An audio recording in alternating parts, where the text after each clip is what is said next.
So she asked me if I was a minister.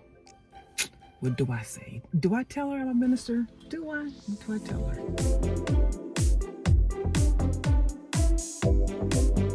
Hey, you guys. Hi, how are you? How are you doing? How is 2026 treating you? That was a question that was posed to me not too long ago, maybe about less than an hour ago. I woke up this morning and I said, Holy Spirit, what do I do today? I know what I want to do. What do you want me to do? So, yeah, that's what I asked. Holy Spirit. So I knew I had to go to the store. I wanted to get a chair. So I'm trying to rearrange my room so it'd be more comfortable, so I can just sit in my room versus sitting in my bed. I wanted to get a chair, basically, I'm trying to say. I wanted to get this polish off of my nails, been working on that. There's other things I wanted to do, just, but anyway, so I like to get things done in the morning.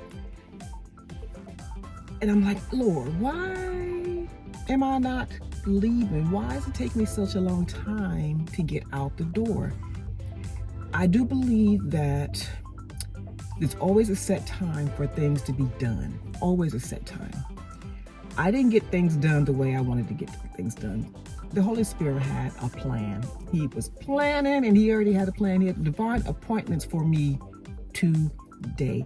I didn't leave. I'm not sure what time it is right now. I think it's about maybe 2 o'clock. I typically like to start 8, 9 o'clock so I can be back home around this time or before.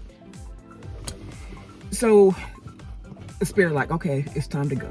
I mean, I was just sitting around the house, piddling around, folding clothes, watching YouTube videos and whatnot. And he's like, okay, it's time for you to go.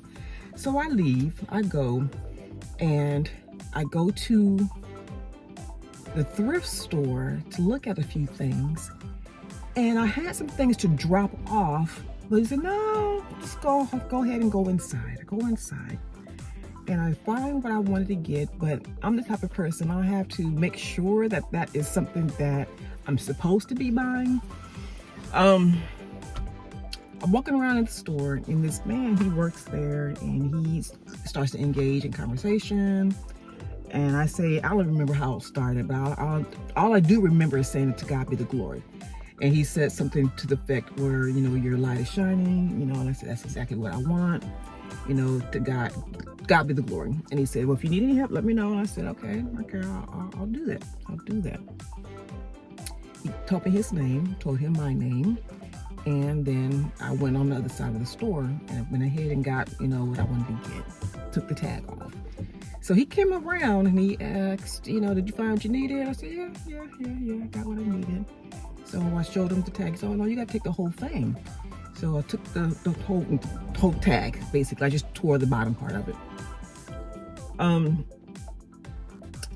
He said, I'll take it out to the car for you. I've got a chair. He said, I'll take the chair out to the car for you. So I was going to the car, and he said, my payment for taking the chair out. I'm thinking, your payment? Okay. He said, I want you to pray for me. Like, that's not okay. I mean, I can do that. That's not a problem. That's not a problem whatsoever. So push the chair in the car, and then I asked him, so you want a prayer, right? He said, yes. Anything specific? He tells me what he wants to be prayed for. Pray for him. And as I'm finishing the prayer, this young lady, she comes around and she said, she's crying. I'm like, oh no, what happened? Because I hadn't heard anybody pray like that before.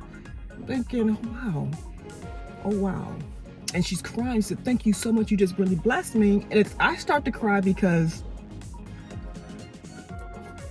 for several different reasons. You just never know. You never know who are you going to bless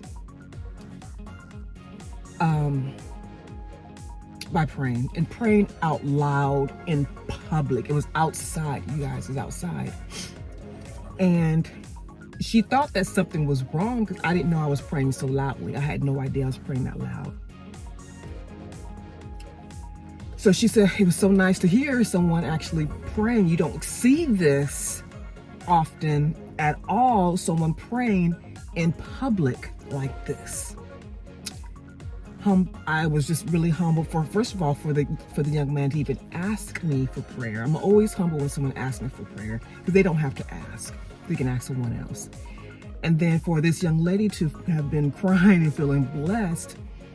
The other thing is that by me praying so openly, anything could have happened. People do not like Jesus. People do not believe in Jesus. People will like to harm other people for believing, let alone praying. Let alone praying. So that was very vulnerable for me. And even during while I was praying, I was thinking, Lord, the enemy snuck in. Lord said, you know you can get shot. Someone can shoot you while you're praying. The street is right there. 2 main streets are right there. Not one main street and then another side street. Anything could happen to you and that young man. I had to continue to pray. I just want to encourage you. People need prayer. I commend that young man for even asking for prayer. For even asking for prayer.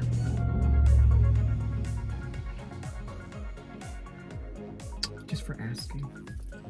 And the young lady, she said that her son was in the car, toddler, cute little boy, that he was praying too.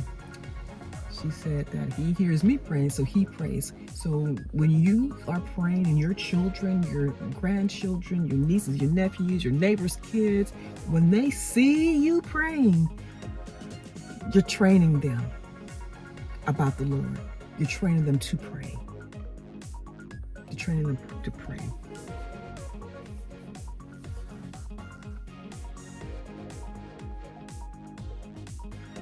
Very humbling. Very humbling. Extremely humbling. All right, you guys, I'll stop here and go inside and do some more praying.